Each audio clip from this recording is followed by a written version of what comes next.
that bit. All right. G'day everyone, and welcome back to the Startup Founders Club. Today I'm joined by Trent McLaren from Vinyl. Trent's the co-founder of Vinyl. It's an AI-powered meeting assistant for accounting and bookkeeping firms, and it provides clients with smart meeting summaries, follow-up actions, and key discussion points, all integrated with practice management tools that bookkeepers and accountants depend on. Trent, thank you for joining me. Tony, thank you for having me. It's so wonderful to be in your presence. If we start that way, it's only going to go downhill, mate. Mate, tell me a little bit about Vinyl, how it came about and how it's going. Yeah, thank you. Sounds good. So Vinyl is an AI meeting assistant for the accounting industry. We're used by accountants globally to record your meetings, take notes, summaries, and then sync all of those notes into your practice management system. So tools like XPM, Carbon, FYI, and more to come. How it came about, so we run a marketing agency called Journey as well, which is your go-to-market agency for accounting tech companies. So companies like Ignition, where I used to work, like we basically came out of that and said, well, how do we help other people leverage that journey for themselves? There's so many play on words I can use that word journey for: buyer journey, customer journey, the band journey, all kinds of good things. Agency business is a professional services business, so it's not too different to accounting in a lot of ways, but we knew eventually after having a good run with the agency that we wanted to get back into SaaS, and accounting is just such a natural fit because that's what we do with all the agency journey work that we do. We were using tools like Fireflies, taking the transcript, copy and pasting it into ChatGPT, and then by doing that, trying to create new proposals, scopes of work, analyze to improve anything and everything, coach me on how to do things better. And we took that thought, and when I say we, I have two other co-founders. My wife, Liz, is our head of product and co-founder. Jordan Vickery is the other co-founder and good friend who's based in the UK. We said, what would this look like as an accounting specific solution? So an AI that is trained to look at all your conversations with an accounting lens, that could then sync all of those notes back into your practice management, creating tasks and workflows. And that's going to continue to evolve. How do you turn up to a meeting where everything before, during, and after has been taken care of? And what does that look like? And some of the things we're pursuing in our roadmap is very much focused on that core concept first. How's it going?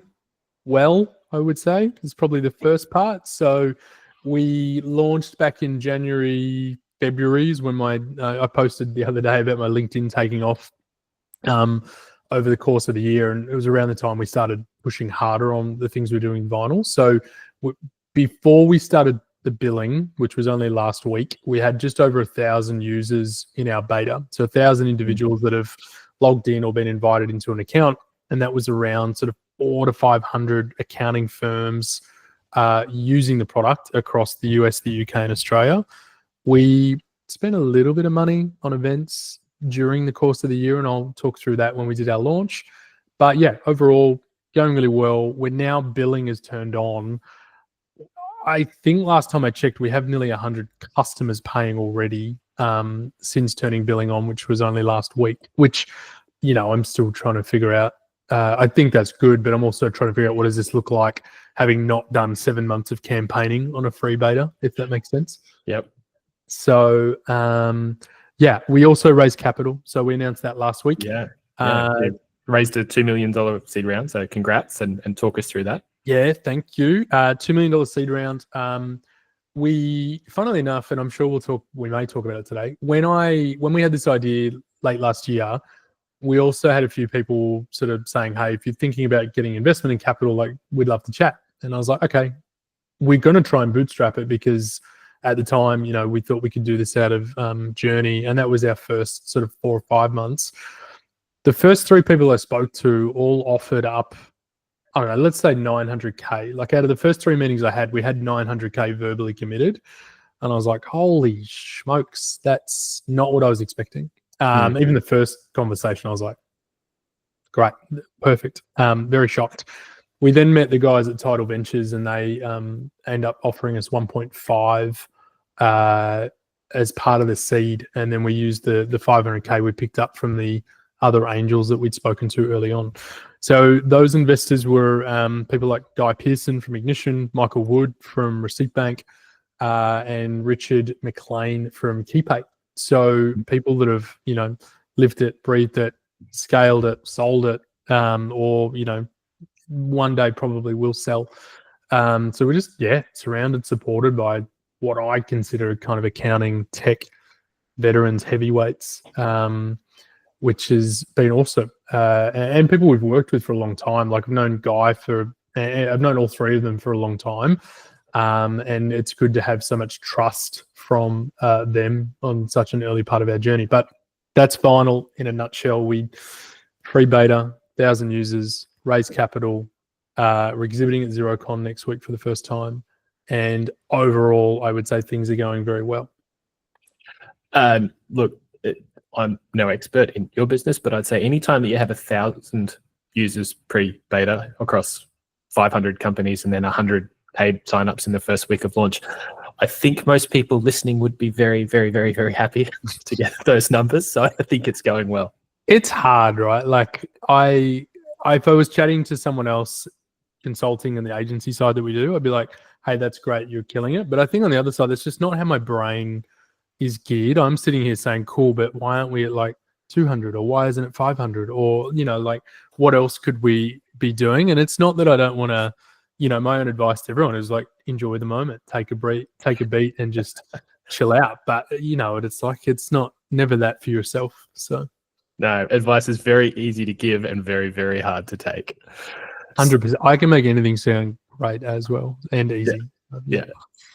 So, mate, look, that's kind of segues in really nicely to what we wanted to talk about today, the way that you've launched Vinyl, how successful it's been in such a short time. You've got a hugely strong background in basically what I call creating hypergrowth systems. So like you've already touched on, you've worked with E-Way, Ignition, Intuit, Wheel, Toa, and Journey, doing, fully focused, fully focused hypergrowth, campaign generation really for B2B SaaS companies. How do you do it?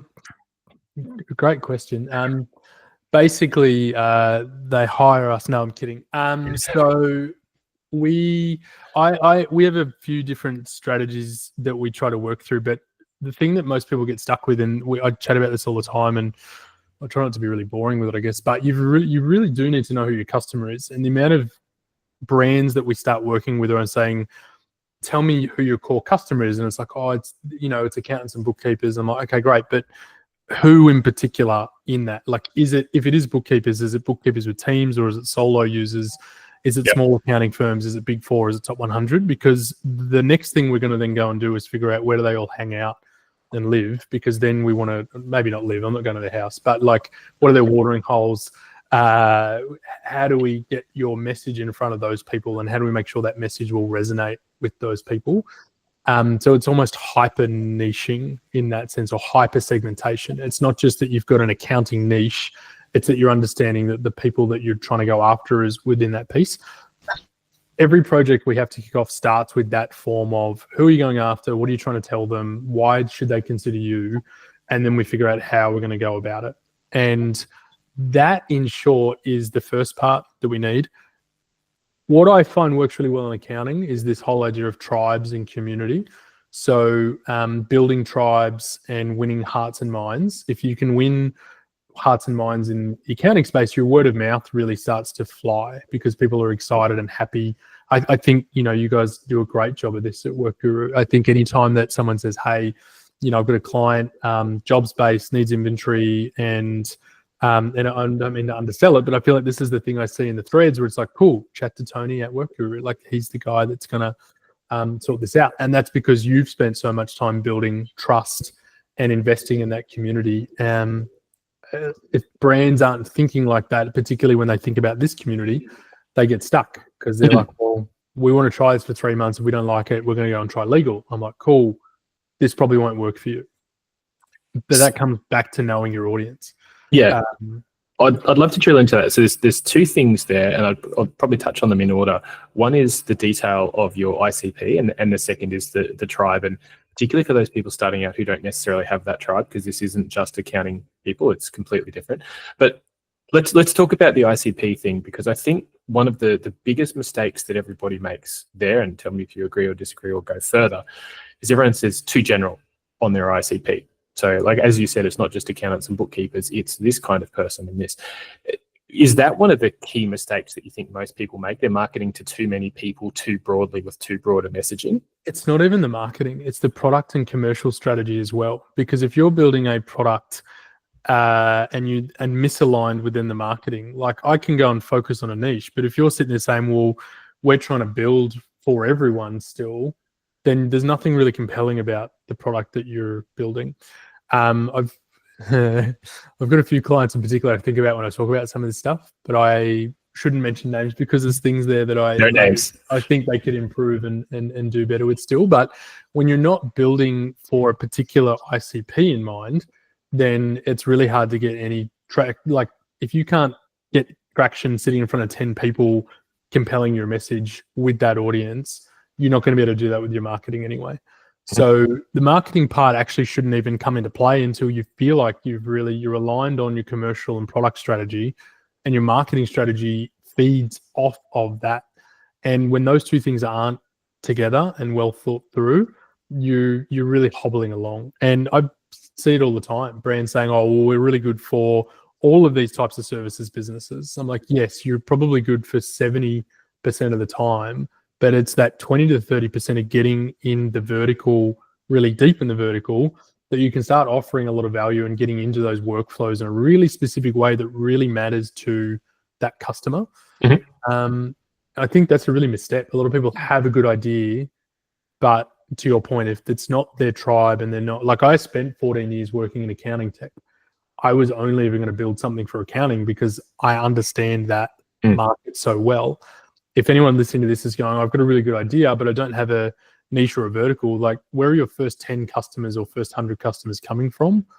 You listen to any other the real experts out there that are doing hundreds of millions, they'll all say the same thing. Like go really deep in your niche, go really deep on a certain type of customer at a product level, and then you can think about it at a commercial and marketing level. But I think everything in that first 1 mil of ARR that you're striving for, or even your first 100K, is going to come from having that really deep, personalized focus.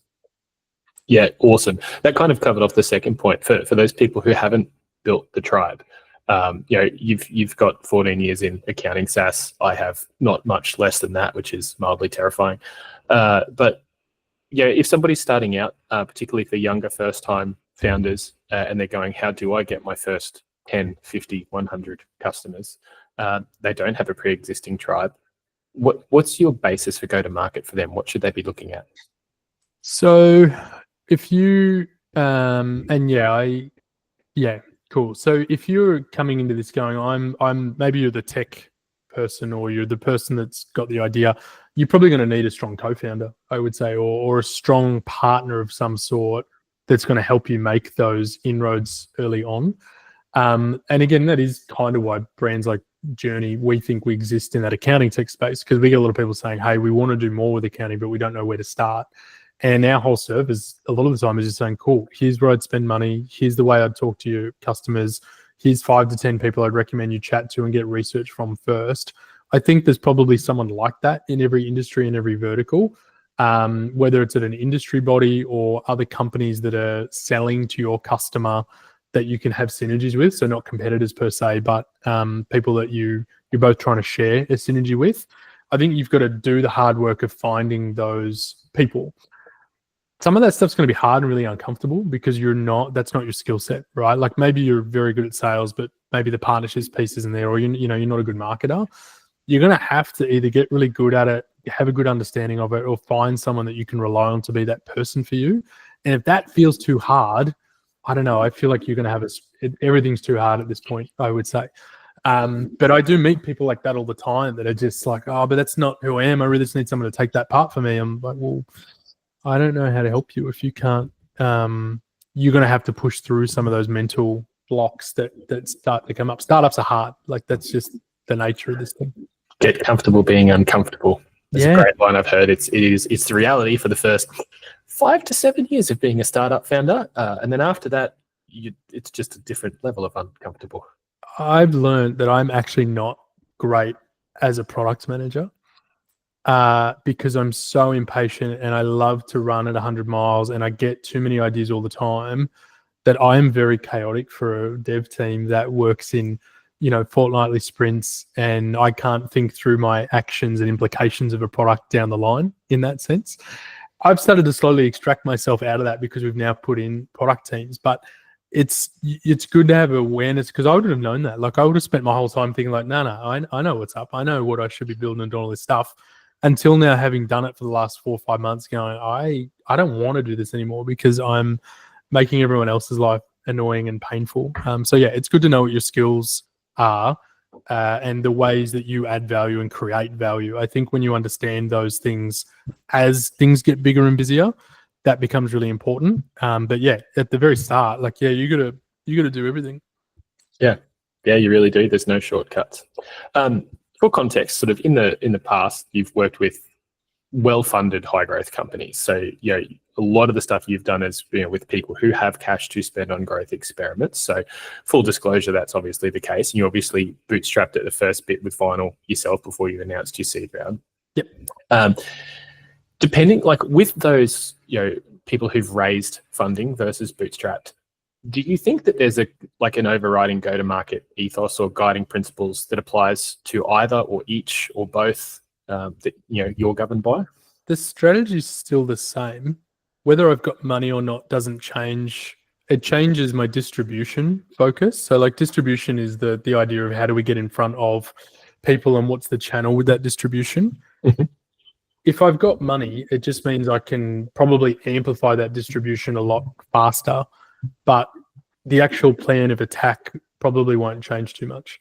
It's just that I have to spend less money, so I'm going to have to get much more creative on how I get my distribution.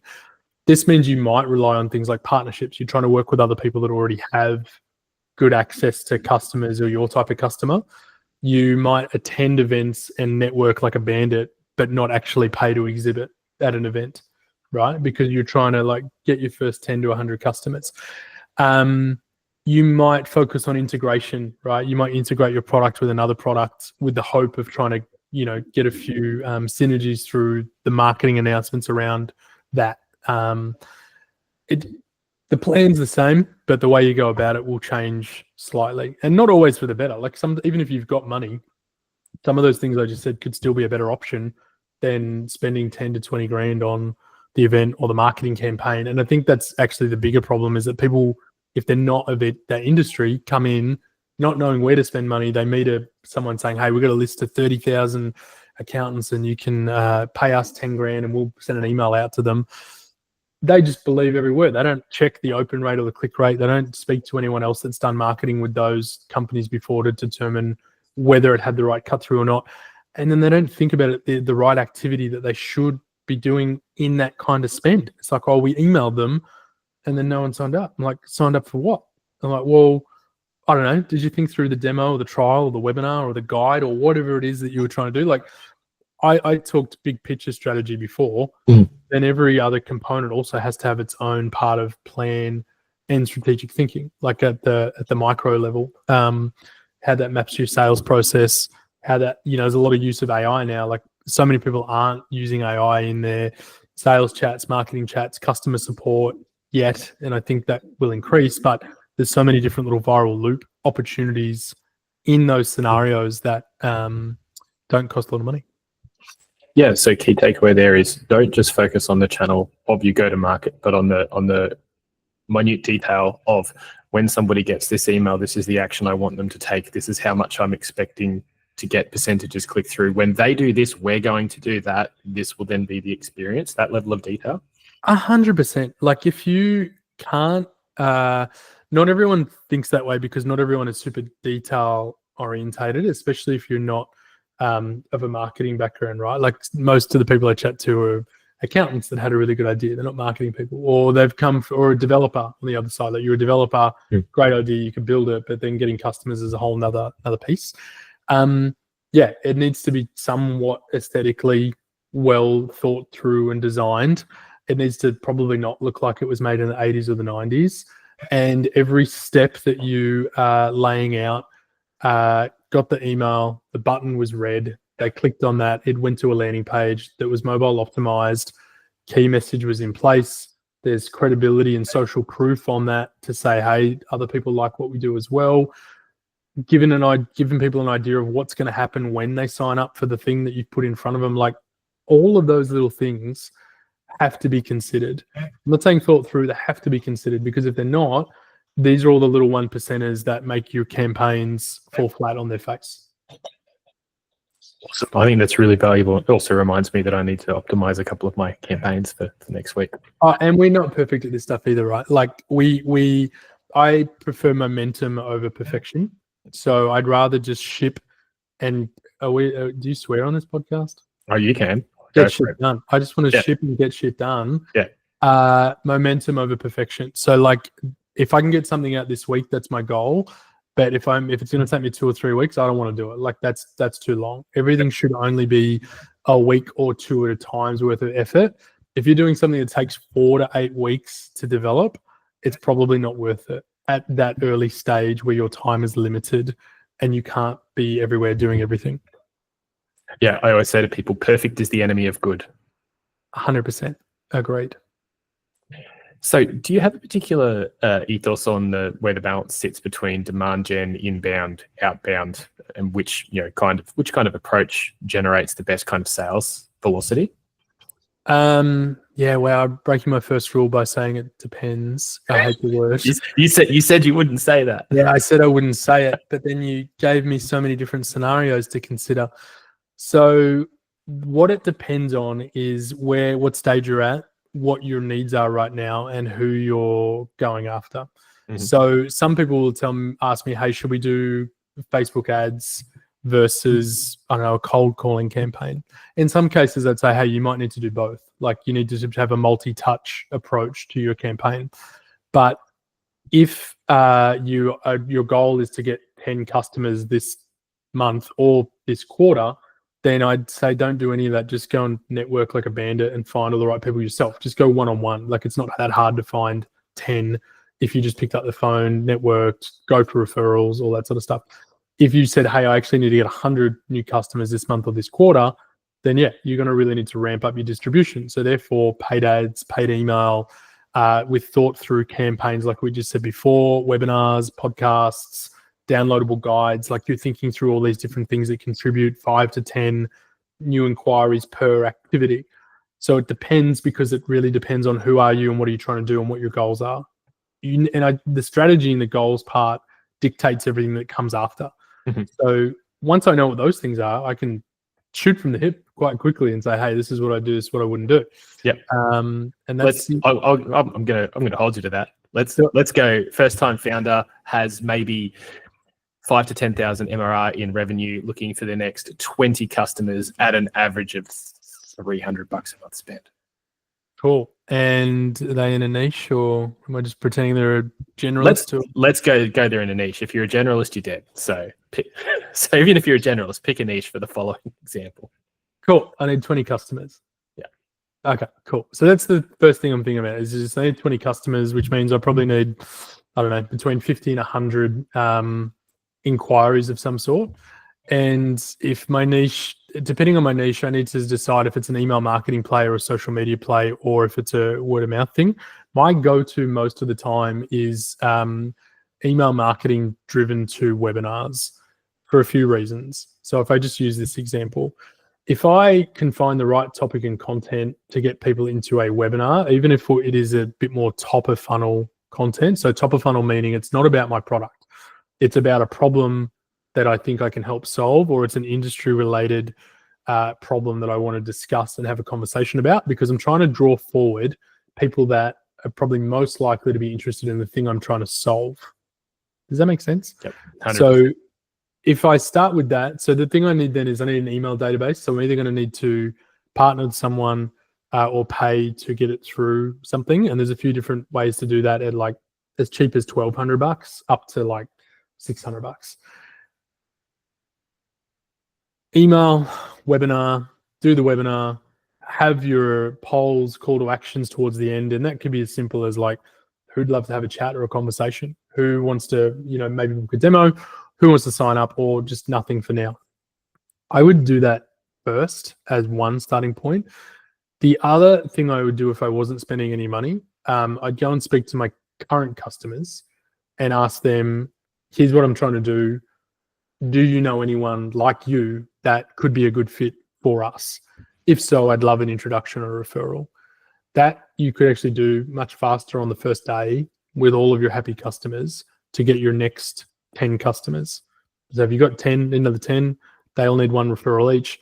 I would say most cases, small business owners all have like-minded business owners. They all network and chat with each other. That's a great place to start. If you're trying to go to that next step up, that's when we're then looking at like the email marketing into webinars and content. So partnerships, content, and it helps with that community, that tribe element. They're probably the three key pillars we rely on really heavily at Journey, and as a result in Vinyl. But yeah, shooting from the hip, that would be two things you could do. Awesome. That kind of starts to answer my next question, which is really good because everyone says, I can't afford to do that yet. What you've just said costs almost nothing, right? Yeah. There's no real budget necessary for doing that except for buying a list and sending some emails and picking up the phone. Yeah, 100%. If you've already got existing customers, like how did you win your first 10,000 of MRR, right? If you're not looking at that going, all right, well, we picked up these 5 from this event, these 5 from this event. Some people get stuck trying to find events all the time. I then pivot around, well, can you run your own events? I think because we've had a lack of events in Australia and a lack of really high quality ones, my challenge for a lot of people has been, can you invest in yourself, invest in your own brand, your own events to help control some of that channel and narrative? And that's been super helpful and rewarding in a lot of cases for people. But yeah, there's plenty of things you can do with no budget. It just involves more of your time though. And I think the challenge here is people wanting the easy way. Like, oh, I just thought I could just send an email and 10 people would sign up. I'm like, well, why would they? Who are you? What have you done for them lately? That's Eddie Murphy. Just you've got to building trust and credibility is number one. The only reason we get to do what we do now is because we spent 14 years building trust and credibility. If I was doing this on brand new from day one, it'd be really hard. Like I need to spend all my time networking one-on-one with a lot of people to build that network and trust. One thing I will say, like I hear this quite a lot, you end up having to do a lot of unscalable things early on. You just have to do them. We really easy to default and go and meet with people that you always meet with, right? That habit of just getting feedback from the same 5 or 10 people all the time. I set on a mission to try and meet as many of our users as we could because we had over 1,000 people like on the platform. In the last 3 to 4 weeks, I reckon I've met with 45 different firms, people I've never met before in my life. And all we did was email the ones that have, they had over 10 meetings recorded in the system, email them all and say, hey, I'd love to chat. I want to get your feedback on the product and I want to get your advice on how we build this thing into the future for something that you hopefully will love and continue to use. My calendar got smashed. Like we were doing 10 to 15 meetings a week, US, UK, Australia. One of the best things we've done. And out of that, I'm getting emails every other day from people saying, hey, Trent, I love that conversation. I introduced you to someone else that I think could really get on board with that as well. And for us, that word of mouth is just now really firing because people are excited that even if our product's not fully built, because we've got a long way to go, we know that you're building for us and we'd rather give you money than give it to Microsoft. I'm like, fantastic. That sounds great. So you've got to leverage what you can to your advantage when possible. Because most people say, how do I take on Microsoft? Like, well, you don't, but this is where branding and all those powerful lessons come into play. Like not everyone loves, some people do, but not everyone loves all those different brands. So yeah, you got to put all to your advantage. Yeah. There's so much to unpack in what you said just then. And there's a couple of key points that I want to touch on. One, you said you've got to do things that don't scale. On your way to your first million, you won't know what scales. You don't have toolkits to scale. You don't have budget to scale. You don't have people to scale. So there's a couple of great, books and playbooks and things that talk about it that says, get to a million however you can. figure things out properly from depending on who you ask, 1 to 5 mil or 1 to 10 million. That's when you figure out the things that work and then put the foot down at 10 million plus. Now, obviously, not many percentage of SaaS companies get to 10 million plus revenue, but getting to that 1 million is just scrap.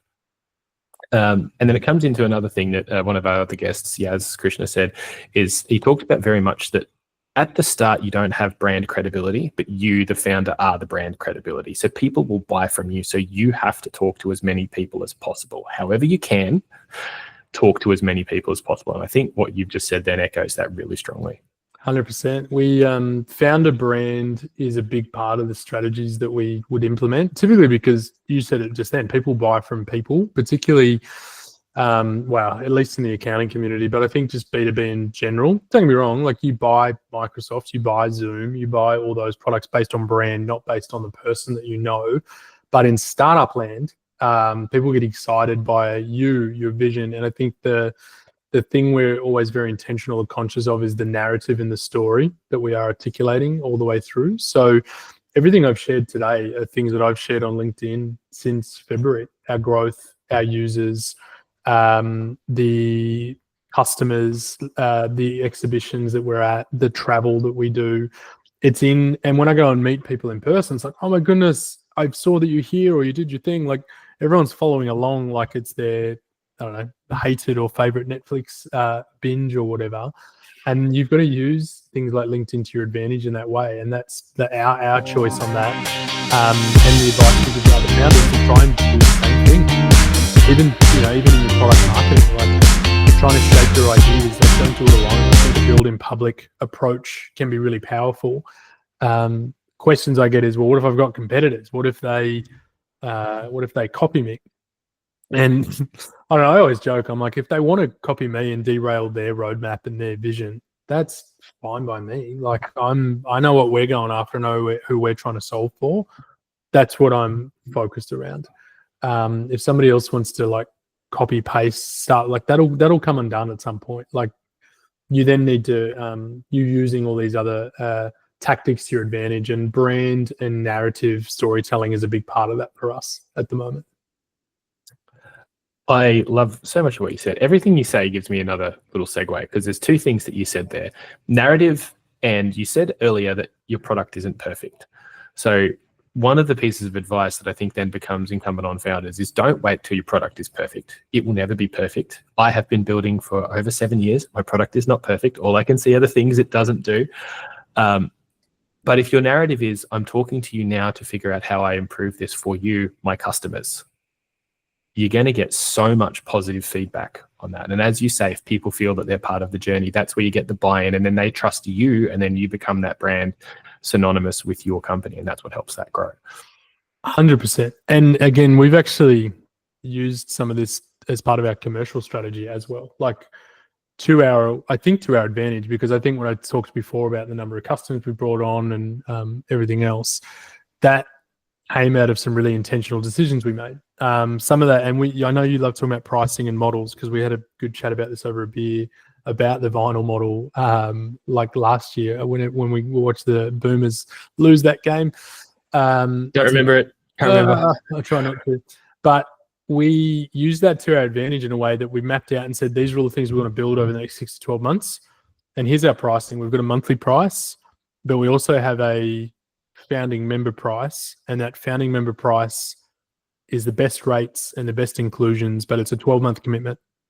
So it's not that you can leave at any time. It's like, you're going to come with us on the ride, and we'll give you the best rates possible, or pay month to month, see if you like it. That's also fine as well. We don't mind either way. But the take up from those founder membership plans was like close to 85, 90 firms just saying, yep, we're in, on a monthly or an annual or whatever. So like, I don't know, we were just shocked because we thought, oh, this is probably a good idea. But the lesson I've learned and what the intention was around price anchoring and narrative, and anchoring people on the monthly, giving them the option for our 12-month commitment annual, baked into the narrative of come with us on this journey as we build out all these things, and tell us everything else you want us to build as well, and we'll probably go and do it. Like if it fits, what everyone else is doing. So there was a lot of layering and strategic pieces that we put in place that thankfully have all worked really well for us, that I wasn't sure how we'd go, because there are some things we've never done before, as much as we think we're experts at everything. And this in particular was one of those things, introducing billing for the first time, getting people hyped and excited enough to go, yeah, let's do it together. Yeah, it's very different to be excited.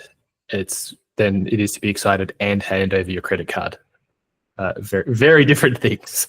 100%. Very, very different things. Key advice there on the 12-month prepayment. That gets you cash flow in, particularly for bootstrap founders. It gets you 12 months of cash in advance that you have in the bank. That means you can spend it on other things. And just good dedicated customers that and I mean, look, because we've had our funding as well, I think we've got like an extra month or two's runway as a result, which is fantastic. But it was more the idea that now I've got 12 months to maintain that trust and show these people that we can do and deliver what we said we can do, as opposed to trying to convince everyone month on month that they should consider, keep sticking around for it. So no, I've been surprised and excited and happy with how that's all unfolded. Awesome. Mate, you've answered a heap of my remaining questions in our general chat earlier than this. One that I haven't asked yet, can you share with us, whichever ones you're allowed to, what's the most wildly successful growth experiment or campaign that you've run? I got 2 or 3 that I love telling the stories for, because they've never happened since, and they're wildly good. I'll do the first one. I'll do the first one, which is the Ignition pre-con parties. So when I joined Ignition, Guy would run the events, and that was fine. I think there was, and they grew over time, right? It was like the very first time 40, 50 people turned up to a pre-con party before the main conference event. So if you've never been to XeroCon, you're not in accounting, just imagine, your industry runs a big techie Coachella for accountant style event, or for your industry type of event. And we would run these parties the night before. Why run the party the night before? You get a really nice guest list of people that are attending the conference. So you get it before you even get to the event. Because by the time you get to the event, you're just trying to name tag, scan, meet people, network, build up your lead list. Doing the event means you're collecting all your leads before you even get to the event. The year that I joined, I think there was 250 people registered. Great night, good fun. And then Guy said, it's over to you. You get to do this next year. I was like, fantastic. The short, very version story here is that exploded to over 1,000 registrations. We got that to 650, 700 registrations in the first week. How did we do that? Emailing. We were building like custom landing pages, so we weren't using crappy landing. But you get a Zoom webinar and it's just a dull Zoom page, and there's nothing optimized, and it's not branded, and that's how most pages were looking at that point. Custom landing page, looked branded, looked slick, mobile optimized, worked really well.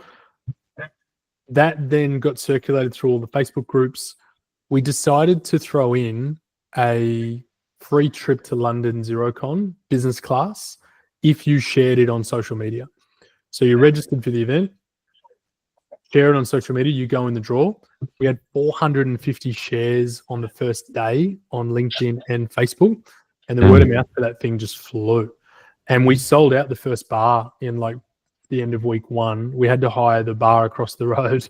So then we had 2 bars, and then we sold that out as well. And we had 1,100 odd registrations for the event. And that event has stayed that high pretty much ever since in terms of numbers. The little side hack I'll put on year 2 that was even better, because now I've got 1,100 registrations. We went to the conference, and think about it. There's 2,000, 3,000 people. We had a third of the people going to the conference in our the list that we created. So there's a very hot, engaged audience. Like in that list is probably your key ICP that are either partnering or buying your product. Year 2, I had this thought of, okay, we'll do the party, but before the party, we want to run a 2-hour workshop that is really hands-on in the product. And we knew that 800 people, whatever, were going to register for the event. On the thank you page, we upsold them to our product event. We had 250 people register for that off the back of the party. So not only were we going to the conference and we were going to sell for 2 days, now we had the hottest list in town because it was the night before. And I've started selling to them at my own little 2-hour workshop. So we started getting credit cards down on day one. Like people saying, I came to the workshop on the pre-day. Now day one, I'm like, yeah, I'm sold. Like, what do I do? How do I go? And I think events in general have just, we go to Xerocon next week. It starts on Monday now, right? Like things on the Monday, there's things on the Tuesday night party, Wednesday night party, Thursday morning running clubs. It's a thing. And then Friday, we all go home very tired. That is a good probably story on how we evolved and what the purpose for all that was. If we have time, the other one I've got was pretty hectic. Love to. Always love a good, this really happened in real life story. Yeah. So that really happened in real life, and that continues. You can see echoes of that still existing and doing really well. I think this year's Ignition Pre-Con party is already over 1,000 registrations from what I've heard. London, COVID hit, and I was at Ignition still. We were chatting with Accountex, which is the largest accounting conference provider over in the UK. They get 18 to 20,000 attendees, maybe a little bit, maybe 16 to 18,000 people walk through the doors of Accountex over 2 days. It's massive. That's huge. The ACCA is the largest or second largest accounting industry body in the UK. COVID hit, and that was very distressing in London. It was very similar to Melbourne lockdown. So you couldn't leave your house. You were out for 1 hour a day, no cafes, no pubs, nothing fun, unfortunately. When that hit, it meant that Accountex couldn't run their conference, and it meant that ACCA everyone was trying to find ways to add value to their customers and members and bring some calm and everything else. Somehow, don't know how, this comes back to the networking and knowing people and investing the time. But I had the team at Accountex reach out and say, hey, we don't know how to do this, but we think you would. Would you consider helping us run an online summit in place of Accountex? And naturally, I said, of course, that sounds great. And then the ACCA jumped in as well and said, hey, we also want to get involved to help our members. And it was a very good collaborative effort. So it became an Ignition, Accountex, ACCA initiative to run Accountex's first online virtual summit. We made all the recordings were £19 per user, and that all went to the NHS, which is like the Medicare equivalent in the UK. We had this event page. We figured it all out for the first time. Hadn't done it before. This thing got marketed out to over 200,000 odd people, and we ended up with nearly 20,000 registrations for the summit over 2 days. And it was 3 streams. So it was 3 bits of content on every hour from 9 till 5. So it was pretty hectic. 9, so you think the 3, 6, 9, 12. By the end of the day, you've done 18 to 21 sessions, and then again on day 2. So there's a lot of things that could have gone wrong, and a few funny stories about things that did go wrong on the actual day of that stuff. But we got, as Ignition was hosting, we got all the data for free.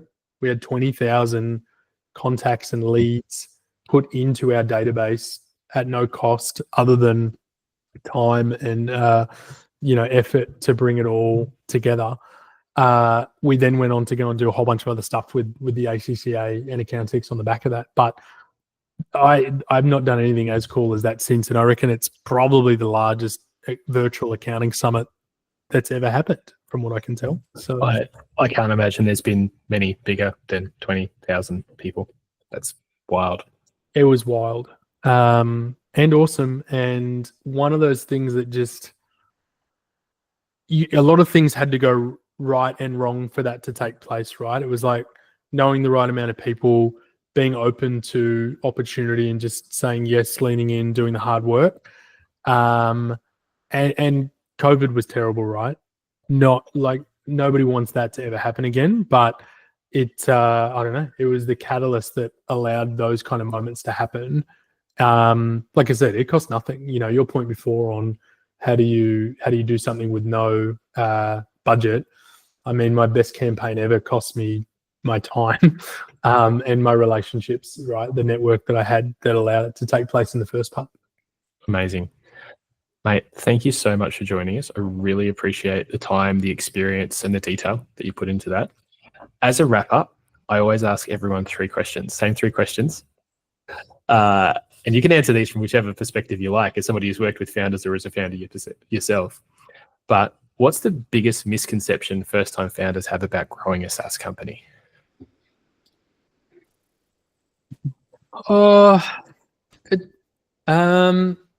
If you've never done, again, I hate saying depends. It depends if you're a marketer or a dev or like what your experience and exposure is to it all. I think if you're a developer, you've probably seen like how long it takes to get user adoption and things like that. If you're someone that has an idea and you're paying someone to build it for you and you've got no idea at all, then everything just takes longer than you think it's going to take. So if you're non-technical, everything takes longer to build and everything's way more expensive than you thought it was going to be to build it.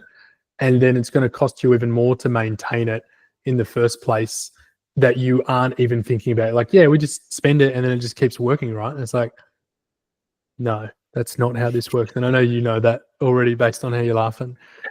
I have a few years of experience in that. Yeah, 100%. So like it takes longer, it costs more, and it costs even more to maintain it than you think. It's why most big companies don't look like they're innovating, is because they're just trying to maintain the thing they built that you've been using for the last 10 to 20 years. And that's I think that's probably one of the biggest misses. Yeah. Awesome. Thank you, mate. Number 2, what's the biggest mistake you've made on your journey? Where do I start? Biggest mistake. I don't know. It's hard to answer because if I make a mistake, I'm trying to learn from it and do it differently. I mean, most of the time mistakes come from poor planning, poor communication. The biggest mistakes have generally been probably miscommunication and someone's been pissed off or mad because something didn't go the way it was supposed to. I actually don't feel like I've got a good example though, because I think the dumbest example is back when I was working in a bottle shop and we didn't order enough VB when there was two for $64 slabs, and the amount of people that got angry because we didn't have that in. But from all the stuff I do in my career today, I'll give you one: just over promising, under delivering. Like trying to keep a customer happy by saying like, oh no, it's coming, or we'll do it, or we do it, thinking that you can just skim your way through. I had to learn very quickly you can't do that. And I think why I communicate a bit more transparently and in detail is because I never want to be misconstrued for what I've said. And I never want someone's expectations to be not what I've communicated or not aligned to the things that we've talked about. I can't remember what the example was, but I think picking that up back in my QuickBooks days, eWay days, like, does it do this? Will it do this? How will it do that? And then getting caught out and, burning a relationship or trust with someone. Yeah, very, very fair. And finally, what is the one piece of advice you feel strongly about enough to give to every founder? I think you've said it already. It's the don't wait and sell what you don't wait to do what you need to do, and you've got to sell what you've got. I think it's very easy to go, and I get stuck in this at the moment because we have a product, but we also have a roadmap, and I'm trying to sell the product, but I'm also trying to not turn people off that are like, well, we might wait till this is done. You need to sell what you've got today, and that can be really challenging. I think actually when you're not a founder, it's much easier because you can only sell what you've got. You don't know what's coming in the roadmap, and you can't make those decisions of like, yeah, we'll do that integration. It's going to happen and whatever else. So yeah, I'd say that you don't wait. So if you start the wait list today, like you've got an idea, start chatting to people about your idea right now because you'll get better ideas. If your product's not ready and you're embarrassed by it, welcome to the club. Get it in the hands of as many people as you can and figure out the things you need to improve and just tell them. Say, hey, it's not pretty, but I need to just walk you through my idea to get your feedback on how we improve it. Just be really clear about what you're trying to achieve. Don't show them because you're hoping you get a different answer or a better answer. Like, if it looks crap, you will know it looks crap already. If it doesn't do anything, that's okay. Let's just be really open and upfront about it. So yeah, don't wait. And I forget the second thing. Be honest, transparent. Be honest. Yeah, be honest, be transparent, be clear. Yeah. Perfect. Trent, thank you so much for joining me. I really appreciate it. Thanks for having me. Pleasure. Guys, that's Trent McLaren from Vinyl talking about hypergrowth in B2B SaaS. And if you've enjoyed this video, please like and subscribe to the channel so that you get notified when a new episode gets released. Thanks for joining us.